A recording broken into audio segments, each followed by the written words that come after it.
Hello there. Kia ora. Hey, look, I'm not in the office at the moment. I mean, I technically am. I'm doing this on a green screen to make it look like I'm somewhere else, but I am actually somewhere else. I'm touring around the country at the moment because it's summer and I need a little bit of a break, but I've got a special effects budget to spend. So I'm going to do what all good TV shows do in this case and set up a clip show with some older content just to rehash it and feed the algorithm. So feel free to sit down and reminisce or relive the horrors depending on which video it is, and hopefully you enjoy or at least don't get too depressed by it. And if you see me floating around, feel free to say hi. Recommend a good place for finding a bacon and egg pie. That's my mission, I think, for this particular journey, is to find the best bacon and egg pie in at least the North Island. We'll see what we can do on that one. Anyway, enjoy this particular piece of recycled content. I suppose it's good for the environment if I'm recycling this way. I don't know. Enjoy.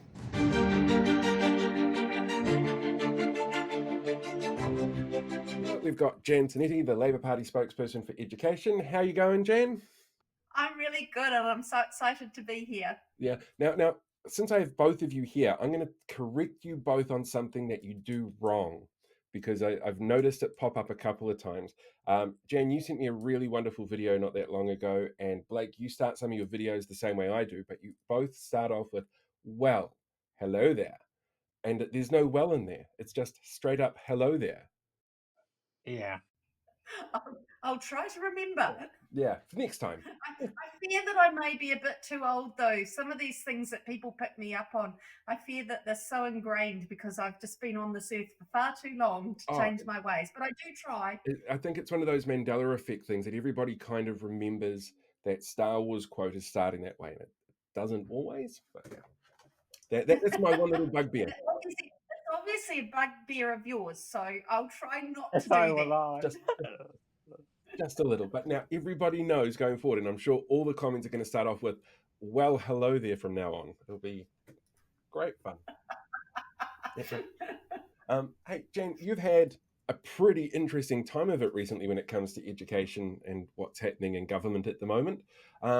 We're seeing the return again of charter schools. We're seeing changes to things like the maths curriculum being brought forward based on erroneous data that the government is using to try and justify their changes. I'm kind of curious, what is sort of the big, scary, overarching feeling for you at the moment about these changes? What's your fear of the outcome of these changes?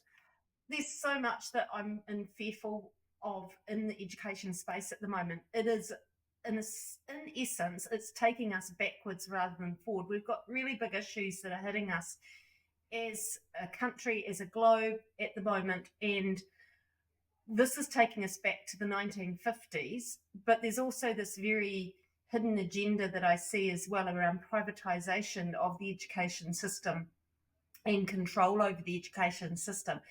You know, with the charter schools, for example, that is the biggest threat to a quality public education system. If we're talking quality public education, which has always been my number one goal in education, charter schools is the polar opposite of that. And charter schools will take us into a really dark place in education.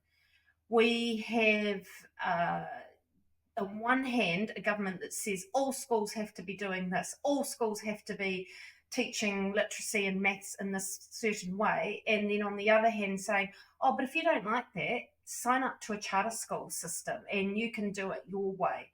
And really, that's inviting business in, that's inviting privatisation, and it's sort of giving people this false hope of flexibility, because I can tell you that the research shows that there is no flexibility, that you've still got central control over what happens, and that they can change that at any stage that they want to. So while it might sound appealing right at the beginning, anywhere else that's happened in the world, that flexibility quickly erodes and is taken away, and we have business having their tentacles right over education. We don't want that for our kids. We want to go forward. I was talking last night to people involved in the AI area and the tech sector who are really scared about the fact that we're losing flexibility. We're losing that problem solving that we as Kiwis are world renowned for something that is essentially central government control. Also, one last thing I'll say in that space is that the education system is their morale at the moment is the lowest I've ever seen it. And I thought that I'd never ever see it get lower than what it was when national standards was in, but it is exceptionally low. And also, this change that's being foisted upon them is so fast. It is, they just can't do it. They cannot change a whole sector in that particular way. So I'm really scared for our kids. I'm really scared for our future.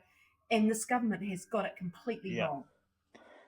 With some of the statistics that we have seen on recent programming like Q&A and the news and so forth, do you feel with some of those numbers that they are using being so low that the Labour Party could have done more?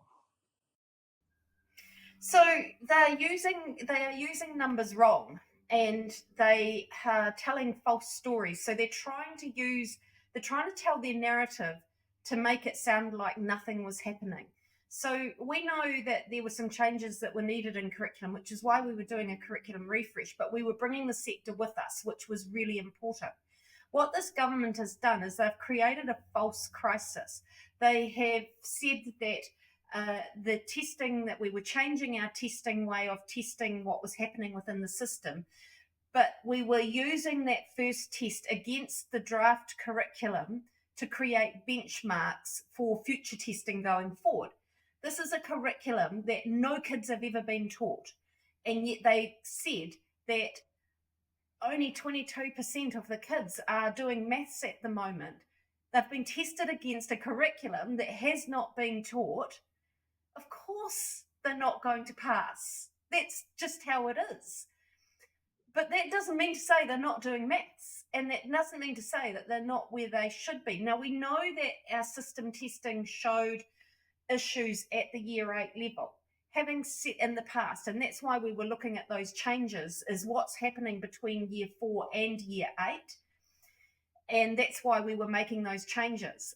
So to say that we were doing nothing was disingenuous, but also to say that kids are failing is completely disingenuous and creating their own crisis so that they can bring in a really, they're calling it structured maths, but a really narrow focus on the teaching of maths. And that really concerns me. They're using countries in the world such as Singapore as the example. Now, Singapore have spent years working on their maths curriculum. They didn't put something in overnight. They have spent years and years trialing. And I know that people that I know in Singapore that work in this area are horrified to think that they're being held up as the so-called greatest system, and horrified that anyone would think that they could just lift and shift what they do and have spent years creating to their country and put it in overnight. And that is a huge concern as well. So it's a manufactured crisis. As I said, I'm not saying that there's not things to build on. We certainly have got things to build on. But the fact that they've pulled data out of and presented it in a disingenuous way, and what the New Zealand Principals Federation are calling disinformation, which is pretty strong when you've got the New Zealand Principals Federation, who are not a union, and nothing wrong with unions, love them, but they're not a union. They are the professional body for school principals, and they're calling it disinformation. That is pretty strong, and I would be really concerned if I was the government and had a body like that calling me out in that way. Have you had much feedback from parents about these changes? Yeah, I have actually.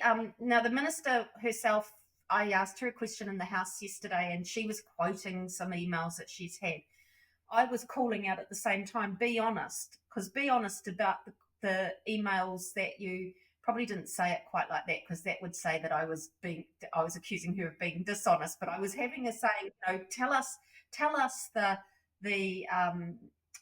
emails that you're getting that show the opposite, because I know, because I get a lot that come to me, and I know that they would be going to the minister as well.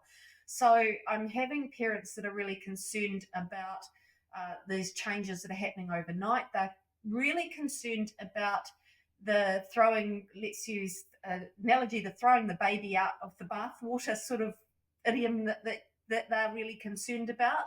They're concerned that some of the programs that have helped their kids along the way are just being demonised, such as reading recovery, for example. It's been completely demonized, and I'm really feeling for the people that are working in that space, because they have done a really good job in a program that has been additive over years and has been iterative over years, so has changed in the way that it's being delivered. So parents are really concerned. Of course, there's going to be parents that are out there saying, oh, this is a good thing because that's how I learned. The world's moved on, and we've got to be aware that the world has moved on. Again, I take it back to that conversation that I had last night with people working in the AI area. I don't think people realize how big of a change that is making right now. And I think if we're going back to a 1950s curriculum, we're so far behind the eight ball of what the rest of the world is doing in this space that it is such a concern for our kids. The other aspect I'd say is that I'm getting a lot of feedback from parents of disabled children who are really concerned that it's a one size fits all and their kids are not going to be having their needs met because they're not going to be front and centre of what's happening. You talk about you want to, if you're successful into getting into government 2026, you want to re-abolish the charter schools. Now, we heard you talk about this in recent weeks. Just remind us, what will you do if you can't break contracts? So we will get legal advice around the contract side of it, and we will take it a case by case, but I can guarantee that we will get rid of charter schools. There will be a way that we can look at how we put legislation in place. We definitely, those schools that are state schools that are looking to become charter schools, there is no way that they can stay like that. They will have to come back into the state system. We will look at the special character side of the legislation, and which is what happened last time. But I'm quite hard about this. Charter schools are a big threat to the public education system.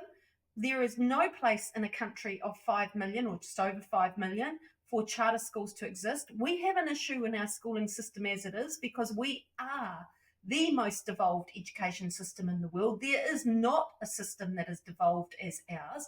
That causes issues because it's really hard to get that systemic change. We don't need to devolve it even more. Essentially what charter schools do is it means that we're just creating another layer in a schooling system that has too many layers in it now. And we need to look at how we can stop that. So we will be getting legal advice. We are talking to people now around that. It's really hard to know because we haven't seen what the contracts will look like yet. We've got the legislation that's going through select committee at the moment. Certainly I'm working through that. I can't talk a lot about that because all of that stuff is within select committee, so I can't talk about what I'm seeing. But that's giving us a way forward around how we stop this. This is my number one goal that I am working on. Everything in education interlinks, but charter schools will be the biggest threat to anything else progressing in this country. If it's going through select committee at the moment, Yeah.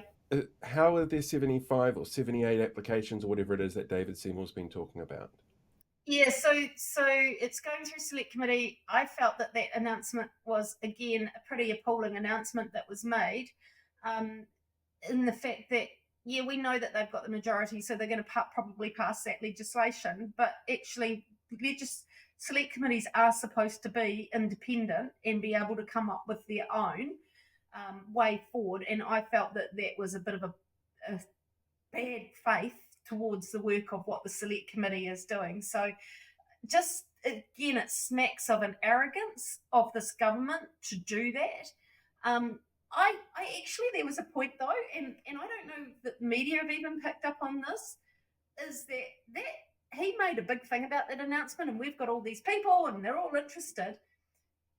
He has budgeted for 15 new charter schools and 35 to convert from the state system. He only had 10 schools that were interested in converting. So that's 10 out of 35. So is it as exciting as what he's claiming it to be? He's over-egging a situation which seems to me to be a real fizzer. I'm disappointed that there's 10, but I'm also excited that there's 10 because it's not 35 and it's not going to take hold.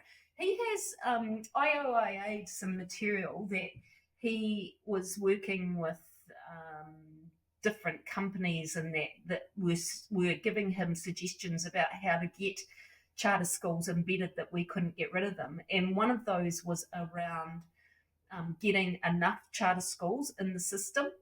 He wanted way more. He wanted way more than the 50 that he's been given the budget for. He wanted hundreds of them.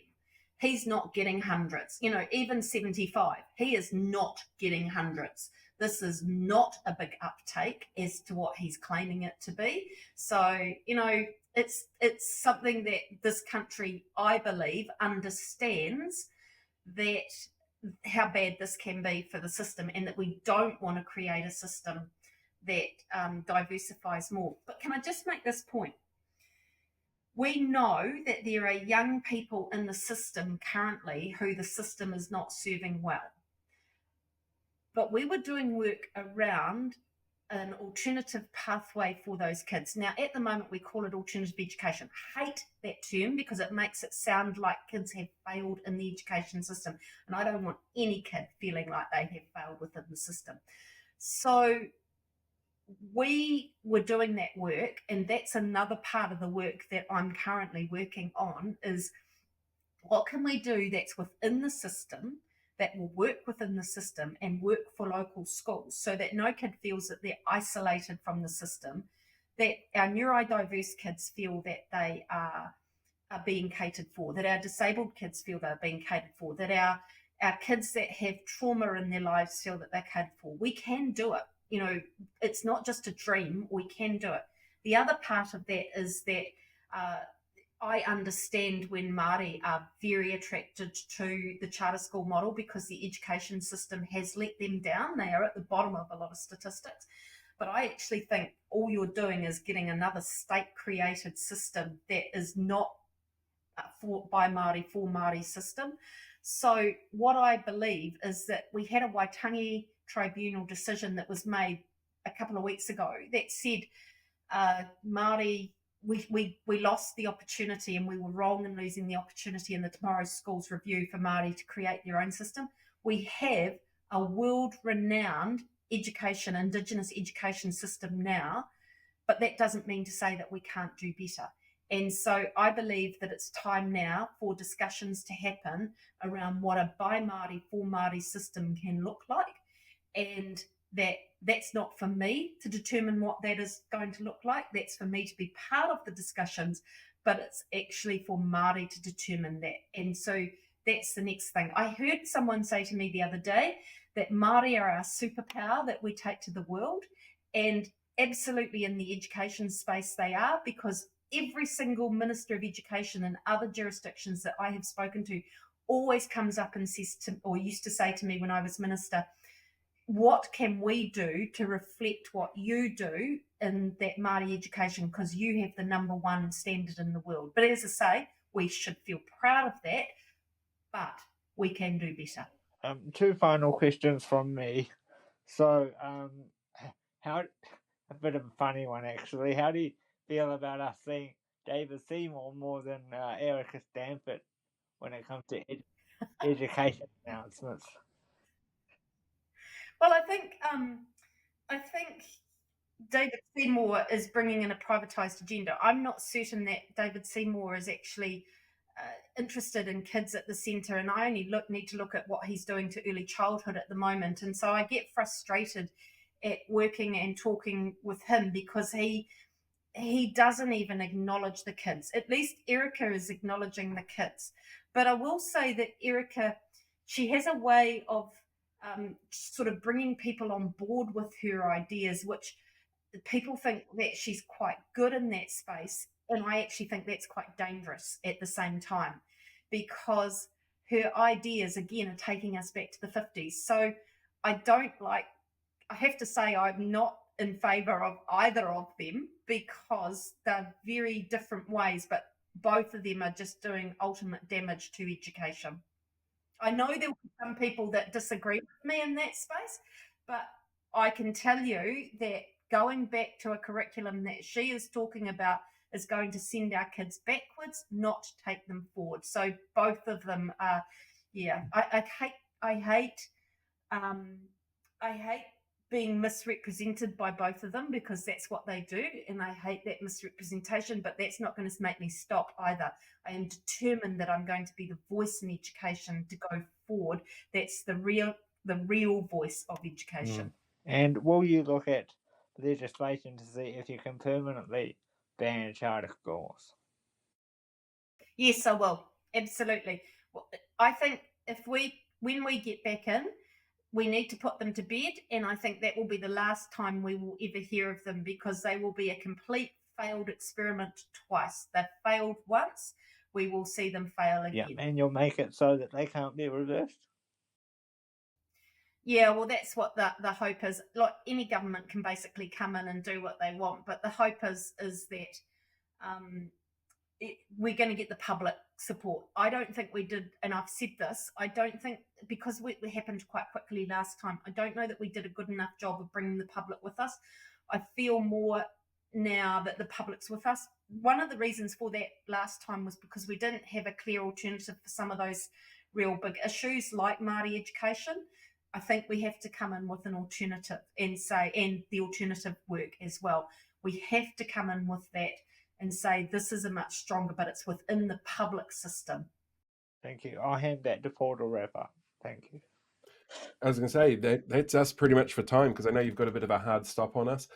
Thank you very much for joining us, Jan. It has been a great pleasure having you here. I've learned lots from the former Education Minister. It works out Hey, well. thank you, Paul and Blake. I just love that. I always love talking education. So anytime you want to do that, please, happy to talk education. See, for me, I think the biggest evidence of failing in our past education systems is the fact that you have so many people who can look at the numbers that are presented by something like the National or ACT parties and not realize just how bad they are. It just shows you that people didn't get the education that they needed to be able to decipher information and critically think things. But that's just me. Yeah, and that's good place to end because that's exactly what this government is trying to do. It's almost to dumb our population down, and I hate saying that because Kiwis are not known for that. We're known for punching above our weight. Mm-hmm.